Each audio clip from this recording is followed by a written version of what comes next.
এরপর নবীজির সামনে গেলেন। এমন কিছু মানুষ দেখা যায়, মানুষের পেট হলো বিশাল বড় মটকার মতো মানুষের পেট, পেটের ভিতরে বিষাক্ত অজগর সাপ দেখা যায়। বিষাক্ত অজগর সাপ পরিষ্কারভাবে দেখতেছেন।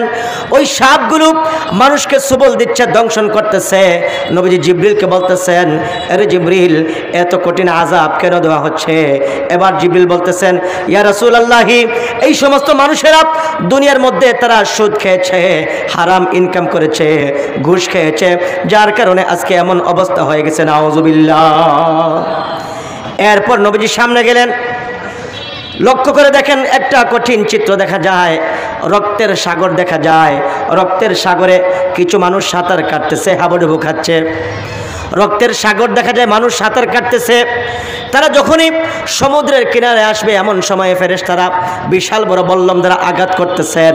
আঘাতের ফলে আবার তারা মধ্যখানে চলে যায়, আবার তারা কিনারে আসে, আবার বল্লম দিয়ে আঘাত করা হচ্ছে, আবার মধ্যখানে চলে যায়। নবীজি অবাক হয়ে যান, এরে জিবরিল, এত কঠিন আযাব কেন দেওয়া হচ্ছে? কেন এত কঠিন আযাব? এবার জিবরিল বলতেছেন, ইয়া রাসূলুল্লাহ, ওগো নবীজি, এর কারণ হলো এই সমস্ত মানুষেরা দুনিয়ার মধ্যে সুদি কারবার করেছে, যার কারণে আজকে তারা রক্তের সাগরে সাঁতার কাটতেছে, নাউযুবিল্লাহ। সুদ, ঘুষ আমাদের সমাজে আছে না নাই? আছে, অভাব নাই। সুদ সম্পর্কে কয়েকটা হাদিস বলবো। আজকে আমাদের দেশের অধিকাংশ মানুষ, কেউ ইচ্ছায়, কেউ অনিচ্ছায়, কেউ জেনে, কেউ না জেনে, কেউ বুঝে, কেউ না বুঝে সুদি কারবার করতেছে, সুদি লেনদেন করতেছে। কথা বলুন, ঠিক কিনা? সুদ সম্পর্কে কয়েকটা হাদিস হলো, নবীজি সাল্লাল্লাহু আলাইহি ওয়াসাল্লাম বলেন, দিরহামুর রিবান ইয়াকুলহু রাজুলু আশাদ্দু মিন সিত্তাতিন ওয়া সালাসিনা জিনা। নবীজি বলতেছেন, কোন বান্দা যদি এক দিরহাম, 1 টাকা পরিমাণ কেউ যদি সুদ খায়, 36 বার জিনা করার চেয়ে মারাত্মক অন্যায় করলো, নাউযুবিল্লাহ। 1 টাকা পরিমাণ সুদ খেলে কি 36 বার জিনা করার চেয়ে মারাত্মক গুনাহ করলো, নাউযুবিল্লাহ। এইরকম ভাবে নবীজি বলতেছেন, শোনো, আর রিবা 70 হুবা, সুদের 70টা গুনাহ রয়েছে। আইসারুহা, এর মধ্য থেকে সর্বনিম্ন গুনাহ হলো আইয়ান কে হারাজুল উম্মাহু, নিজের মায়ের সঙ্গে নিজে জিনা করা, নাউযুবিল্লাহ। 70টা গুনাহ, সর্বনিম্ন গুনাহ হলো নিজের মায়ের সঙ্গে নিজে জিনা ব্যভিচার করা, অপকর্ম করা। আওয়াজ করে সকলে বলি, নাউযুবিল্লাহ। সর্বনিম্ন গুনাহ যদি নিজের মায়ের সঙ্গে জিনা করা হয়, তাহলে এর উপরের গুনাহগুলো কেমন ভয়ঙ্কর হবে একটু চিন্তা করে দেখেন।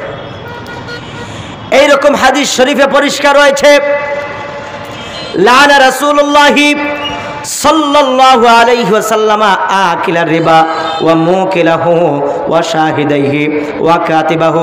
4 প্রকারের মানুষের প্রতি নবীজির লানত।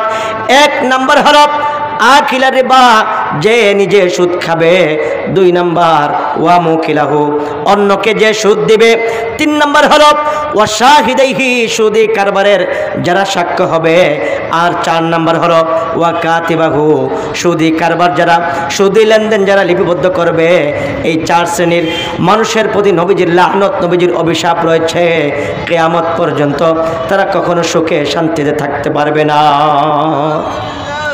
কিয়ামত পর্যন্ত সুখে শান্তিতে তারা থাকতে পারবে না। মুহতারাম হাজরিন, এই যে কিছু ভয়ঙ্কর কঠিন চিত্রের কথা বললাম, সকলে আমরা এ থেকে বিরত থাকবো তো ইনশাআল্লাহ। মুহতারাম হাজরিন, কঠিন সময় চলতেছে, অবশ্যই আমরা আখিরাতমুখী হওয়া লাগবে, জাহান্নামের ভয় নিয়ে চলাফেরা করতে হবে।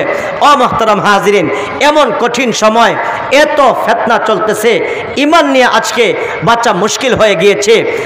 যত কঠিন মুসিবত, যত বিপর্যয় আসুক না কেন, ঈমান ছাড়া যাবে না। মুহতারাম